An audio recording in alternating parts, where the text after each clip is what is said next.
5 days, voters will go to the polls, and one of the key issues they will decide is whether to legalize recreational use of marijuana in our state.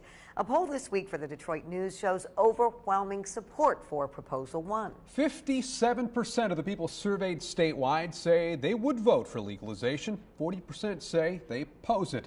Today, we're taking a look at the next steps if the marijuana proposal does indeed pass on Tuesday. And there are key questions that many are asking about the future of marijuana in Michigan.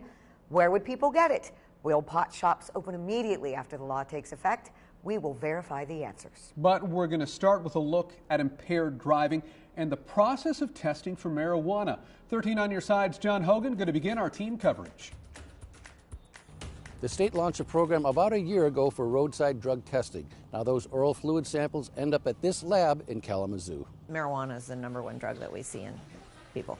Forensic Fluids in Kalamazoo is a place where oral swabs collected by police go to be tested. A high-tech process using saliva can pinpoint what drug is involved.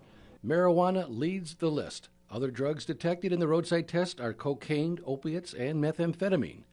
Michael Prince is head of the Michigan Office of Highway Planning Safety. He says drugged driving has become far more prevalent in recent years. What we're having to do is train more law enforcement officers on recognizing drug impairment, where in the past it wasn't as big of a concern. Today it's a huge concern. The state last November launched the preliminary oral fluid analysis program.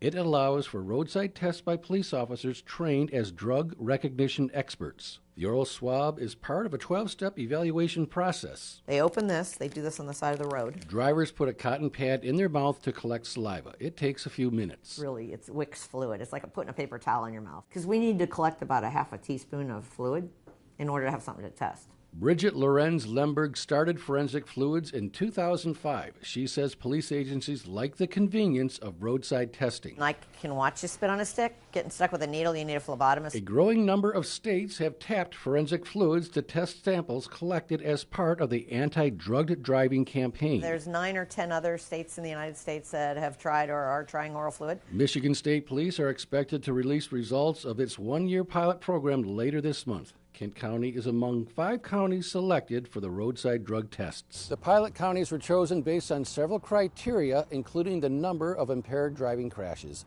In Kalamazoo, John Hogan, 13 on your side. Recent